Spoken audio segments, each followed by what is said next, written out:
तभी शेर ने एक जोर से दहाड़ लगाई और अपने पंजे का एक भरपूर वार राजकुमार के ऊपर कर दिया। राजकुमार वहीं धराशायी हो गए। शेर उछलता और दहाड़ लगाता हुआ जंगल की ओर भाग गया। अचानक हुई इस घटना से सभी स्तब्ध रह गए। सभी दौड़े राजकुमार के पास आए। तब तक राजकुमार प्राण त्याग चुके थे। राजा मंत्री पर क्रोधित होते हुए बोले कि राजमंत्री, मैंने तुम्हारी ही बातों में आकर सेनापति को रोक दिया। राजकुमार की मृत्यु हो गई। ये कोई बहरूपिया नहीं था, ये असली का शेर था। और तुरंत ही मंत्री को बंदी बना लेने का आदेश दिया और कहा, कल सुबह तुम्हें किस प्रकार मृत्युदंड दिया जाए इसका निर्णय होगा।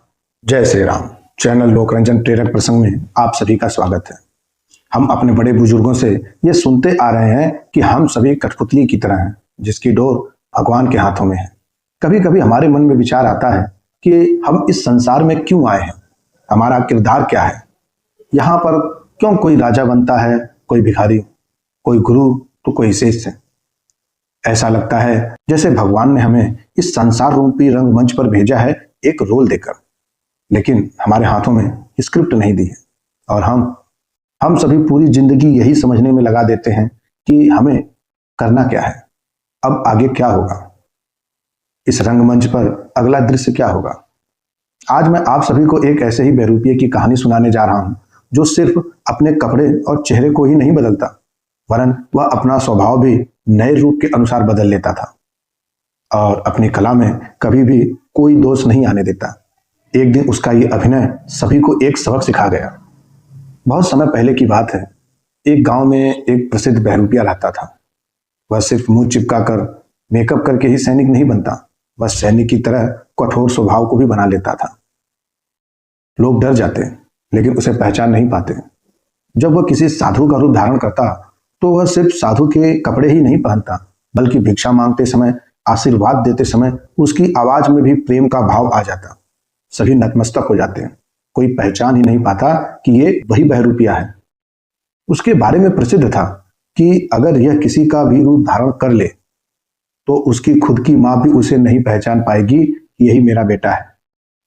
यह कला उसे अपने पूर्वजों से विरासत में मिली थी और इस कला को वह सिर्फ कला नहीं समझता बल्कि अपनी साधना समझता था।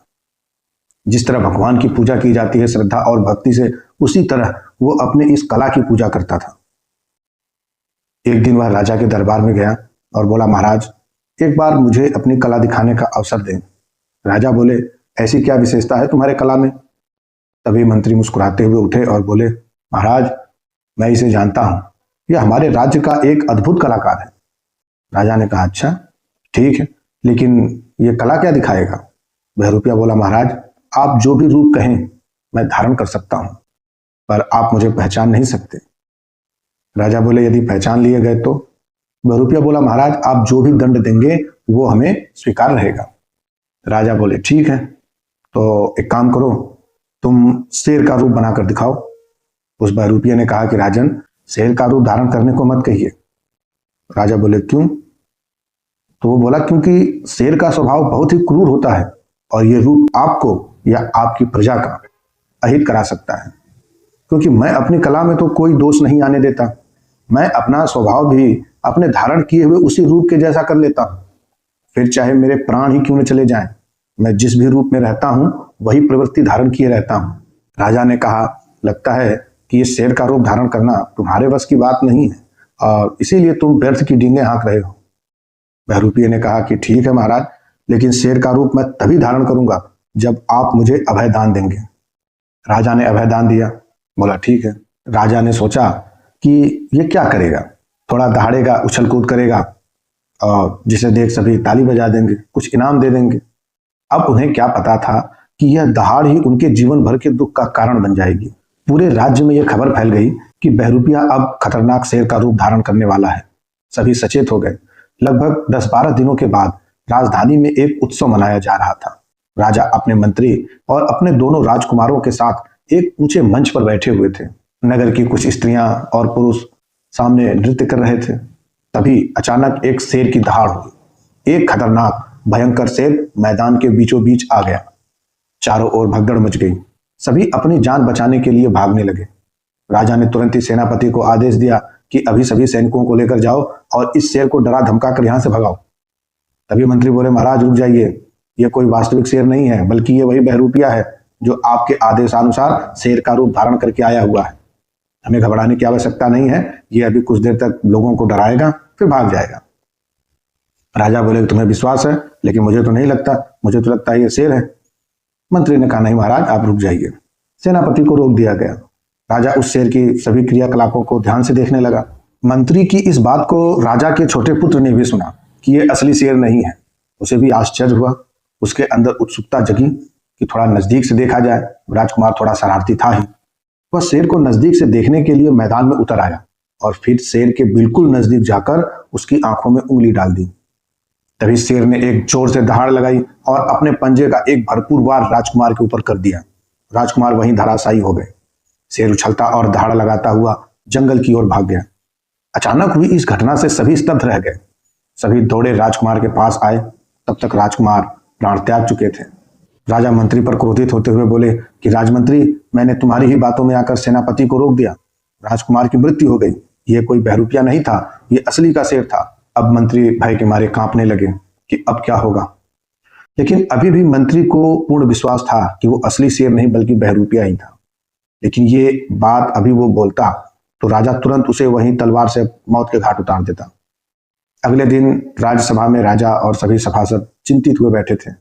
राजा को अपने पुत्र की मृत्यु का तो दुख था ही, लेकिन साथ में उन्हें भी अपने मित्र और बुद्धिमान मंत्री उसके मृत्यु दंड देने का भी दुख था। तभी अचानक बहरूपिया ने राज्यसभा में प्रवेश किया और राजा को प्रणाम करते हुए कल होने वाली दुर्घटना के लिए क्षमा मांगने लगा और बोला, महाराज, कल शेर के रूप में मैं ही आया था। आपको मेरा रूप कैसा लगा? ये सुनते ही राजा क्रोध से आग बबूला हो गए और तुरंत ही बहरूपियों को प्राण दंड का आदेश देने लगे। बहरूपिया हाथ जोड़कर बोला, महाराज, आपने मुझे अभय दान दिया है। यदि आप मुझे प्राण दंड देंगे तो ये आपके वचनों का उल्लंघन होगा। राजा सोच में पड़ गए। फिर उन्होंने मंत्री को बंधन मुक्त करने का आदेश दिया। बहरूपिया ने कहा कि महाराज, अब आपका क्या आदेश है? आप मेरा कौन सा रूप देखना चाहते हैं? राजा और मंत्री दोनों ही बहरूपियों को राजकुमार की मृत्यु के लिए प्राण दंड देना चाहते थे, परंतु राजा वचनबद्ध थे। अब दोनों ने आपस में मंत्रणा की।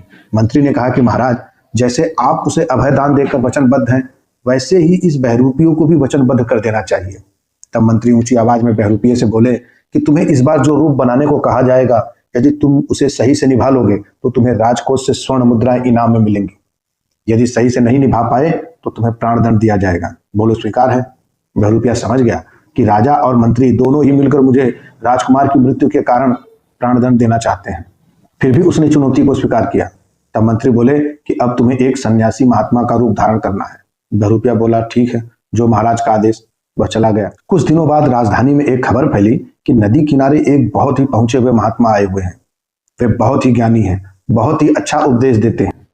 राजा ने जब सुना तो मंत्री से बोले कि हमें भी इस महात्मा के दर्शन करने के लिए चलना चाहिए। तब मंत्री बोले, अरे महाराज, आप भूल गए क्या? अरे वो कोई महात्मा नहीं है, वो तो वही बहरूपिया है। अब हमें चलकर उसकी परीक्षा लेनी चाहिए। उसे बहुत सारे स्वर्ण मुद्राओं का लालच देंगे। जैसे ही वह स्वर्ण मुद्राओं को लेगा, उसका प्रदर्शन भंग हो जाएगा, क्योंकि वो इस समय एक सन्यासी के रूप में है। राजा और मंत्री दोनों नदी के किनारे गए। राजा भी सन्यासी के रूप को देखकर चकित रह गए। किसी भी प्रकार से वह बहरूपिया तो लग ही नहीं रहा था। ऐसा लगता है जैसे वास्तविक सन्यासी बैठा हुआ है और वह सन्यासी गांव के लोगों को ज्ञान की बातें सुना रहा था। तभी मंत्री ने सन्यासी के पास जाकर कान में धीरे से कहा, देखो, हमने तुम्हें पहचान लिया है, तुम वही बहरूपिया हो। ये देखो, तुम्हें इनाम देने के लिए इतनी सारी स्वर्ण मुद्राएं लेकर आए हैं, इसे ले लो और अपना जीवन सुखी व्यतीत करो। परंतु सन्यासी ने स्वर्ण मुद्राओं की ओर देखा तक नहीं। वह तुरंत उठा और अपना कमंडल उठाया, लेकर जंगल की ओर रवाना हो गया। राजा बोले, मंत्री, ये बहरूपिया नहीं बल्कि वास्तविक संत था। देखो कैसे इसे धन का कोई लोभ नहीं है। धन को मिट्टी के समान समझकर त्याग कर वन में चला गया। मंत्री बोला, महाराज, आप फिर भ्रमित हो गए। ये सन्यासी नहीं, वही बहरूपिया है। यदि यह धन को छू लेता तो उसका प्रदर्शन भंग हो जाता, क्योंकि वह एक महात्मा सन्यासी के रूप में था। अगले दिन राज्यसभा में फिर बहरूपिया आया और बोला, महाराज, कल मैंने सन्यासी का रूप धारण किया था, कैसा लगा आपको? राजा मंत्री से बोले कि राजमंत्री, ये ऐसे फंसने वाला नहीं है, इसके लिए कोई और उपाय सोचना चाहिए। तभी राजा का नाई राजा की हजामत बनाने आया। जब उसने सुना तो उसने राजा से कहा, महाराज, एक उपाय मेरे पास भी है, यदि आदेश हो तो बताऊं। राजा बोले, ठीक है, तुम ही बताओ क्या पता तुम्हारा ही उपाय काम कर जाए। नाई ने कहा कि महाराज, अब इसे एक पतिव्रता सती का रूप धारण करने को कहें। जब यह सती होगा तो चिता पर खुद ही जलकर मर जाएगा, और यदि भागेगा तो इसका प्रदर्शन अधूरा रह जाएगा। फिर आप इसे आसानी से प्राणदंड दे सकते हैं। राजा और मंत्री दोनों को ही यह विचार ठीक लगा। उन्होंने बहरूपियों को आदेश दिया कि अब तुम एक पतिव्रता सती का रूप धारण करो। बहरूपिया बोला, जो महाराज जी का आदेश। कुछ दिनों बाद नदी में एक व्यक्ति का शव बहता हुआ जा रहा था। बहरूपिया ने उसे पकड़ लिया। अब उसने नदी से लाए हुए मृत शरीर को अर्थी पर सजाया और स्वयं एक सुहागन स्त्री का रूप धारण किया, और उस मृत शरीर को अर्थी पर सजाकर सभी गांव वालों को इकट्ठा किया और कहा कि ये मेरे पति हैं, अब इनकी मृत्यु हो चुकी है, अब मैं भी इनके साथ सती होंगी। गांव वाले अर्थी लेकर चले और साथ में बहरूपिया भी स्त्री के रूप में चला। गुप्तचरों ने राजा को संदेश दिया कि आपके राज्य में एक पतिव्रता स्त्री है जो कि नदी के किनारे अपने पति के साथ सती होने जा रही है। मंत्री ने तुरंत कहा, महाराज, ये वही बहरूपिया है, अब हमें चलकर देखना चाहिए कि वो सती होता है या नहीं। राजा और मंत्री दोनों नदी की ओर चले। उधर नाई ने भी इस बात को सुना तो वो भी देखने के लिए दौड़ पड़ा। नदी के किनारे जाकर देखे तो वहां एक बड़ी चिता सजी हुई थी और उस पर एक शव लिटाया गया था, और उस चिता पर एक स्त्री भी हाथ जोड़कर और अपनी आंखें बंद करके ध्यान मग्न मुद्रा में चिता पर बैठी हुई थी। बहरूपिया अपने कला को ही साधना समझता था, भगवान का भक्त भी था। वह हाथ जोड़कर मन ही मन भगवान से प्रार्थना करने लगा कि हे भगवान, मैंने आज तक अपने कला को कभी भी हास्य का पात्र बनने नहीं दिया। आज मेरी परीक्षा की घड़ी है। आज बिना आपके सहयोग के मैं अपनी कला का पूर्ण प्रदर्शन नहीं कर सकता। आपको आज मेरी सहायता करनी ही पड़ेगी। मंत्री ने चिता में आग लगाने का आदेश दिया। चिता में आग लगा दी गई। चिता जलने लगी। तभी अचानक तेज आंधी और बारिश आ गई। आंधी इतनी तेज थी कि सभी लोग इधर उधर भागने लगे। तभी मौका देखकर बहरूपिया धीरे से चिता के उस तरफ से उतर गया और चिता में और अच्छी तरह से आग लगाकर नदी में डुबकी लगाकर दूर निकल गया। चिता जलने लगी। अगले दिन राजा और मंत्री दोनों उस चिता के पास पहुंचे। वहां पर उन्होंने जली हुई राख और जली हुई हड्डियां देखा तो उन्हें विश्वास हो गया कि बहरूपिया का अंत हो गया। मंत्री ने नाई से कहा कि कल राज्यसभा में आकर पुरस्कार ले जाना। नाई खुश होकर चला गया। अगले दिन राज्यसभा में जब नाई को पुरस्कार दिया जा रहा था तभी बहरूपिया मुस्कुराते हुए आ गया और बोला, महाराज, मेरे सती के रूप का प्रदर्शन कैसा था? राजा बोले, तुम तो चिता में जल गए थे, फिर जीवित कैसे आए? बहरूपिया बोला, हाँ, मैं जल गया था और मैं जलकर ऊपर स्वर्ग में चला गया था और मैं स्वर्ग से ही वापिस आ रहा हूँ। वहां पे आपके पिताजी मिले थे और उन्होंने एक संदेशा आपके लिए भेजा है। राजा बोले, अच्छा, क्या संदेशा भेजा है? तो बहरूपिया ने कहा कि महाराज, आपके पिताजी स्वर्ग में बहुत प्रसन्न है, लेकिन उनके नाखून और बाल बहुत बड़े बड़े हो गए हैं क्योंकि वहां पे नाई की कोई व्यवस्था नहीं है। उन्होंने कहा है कि अपने राजा को जाके कहना कि एक नाई यहाँ भेज दे। मंत्री ने नाई से कहा कि एक काम करो, तुम कल जलती हुई चिता पर बैठकर स्वर्ग जाना और बड़े महाराज की हजामत कर वापस लौट आना। नाई घबरा गया। वो बहरूपियों को एक तरफ ले जाकर बोला, भाई, मुझे क्यों मरवा रहा है? तब बहरूपिया मुस्कुराते हुए बोला कि ये उपाय तो तुम्हारा ही सुझाया हुआ था ना। जैसे तुमने मेरे अनिष्ट की कोशिश की वैसे मैंने भी तुम्हारे अनिष्ट की व्यवस्था कर दी। नाई गिड़गिड़ाते हुए क्षमा मांगने लगा, मुझे क्षमा कर दो। तब बहरूपिया ने सारी सच्चाई राजा को बताई कि किस तरह वह वहां से बाहर निकला। बहरूपिया बोला, महाराज, मैंने सदैव ही अपने कला को ईमानदारी से निभाया है, इसलिए भगवान ने भी मेरी सहायता की है। राजा बहुत प्रसन्न हुआ और बोला कि जो होना था वह तो हो गया। छोटे राजकुमार अब रहे नहीं। शायद यही विधि का विधान था, परंतु तुम्हारे जैसा कलाकार मैंने आज तक नहीं देखा। राजा ने बहरूपियों को बहुत सा धन पुरस्कार के रूप में देकर विदा किया। यह कहानी सिर्फ बहरूपियों की नहीं है, यह हमारी आपकी सभी की कहानी है। भगवान ने हमें इस संसार रूपी रंगमंच पर भेजा है। किसी को पिता बनाया, किसी को पुत्र, किसी को गुरु, किसी को शिष्य, अलग अलग सबको रोल दे दिया, लेकिन स्क्रिप्ट नहीं दी। जानते हैं क्यों? क्योंकि यदि स्क्रिप्ट दे देते तो कर्म ही नहीं होता, केवल अभिनय होता। जीवन की परीक्षा ही यही है कि आपको बताया ही नहीं जाएगा कि आपका अगला दृश्य क्या है, लेकिन आपको अपना किरदार पूरी ईमानदारी के साथ निभाना है, क्योंकि जिस भूमिका में आप जीते हैं वही आप बन जाते हैं। इसलिए अपने रोल को पहचानिए और उसे श्रद्धा और धर्म पूर्वक निभाइए। इस कहानी से हमें यह भी शिक्षा मिलती है कि मनुष्य चाहे सन्यासी हो, गृहस्थ हो, ब्रह्मचारी हो, वानप्रस्थी हो, किसी भी वर्ण में जन्म लिया हो, उसे अपने कर्तव्य का पूरे निष्ठा के साथ निर्वहन करना चाहिए। तभी भगवान भी उसकी सहायता करते हैं। वीडियो अच्छे लगे तो लाइक करें। ऐसे ही धार्मिक और प्रेरक प्रसंगों को सुनने के लिए हमारे चैनल लोक रंजन प्रेरक प्रसंग को सब्सक्राइब अवश्य करें। महादेव की कृपा आप सब पर बनी रहे। हर हर महादेव।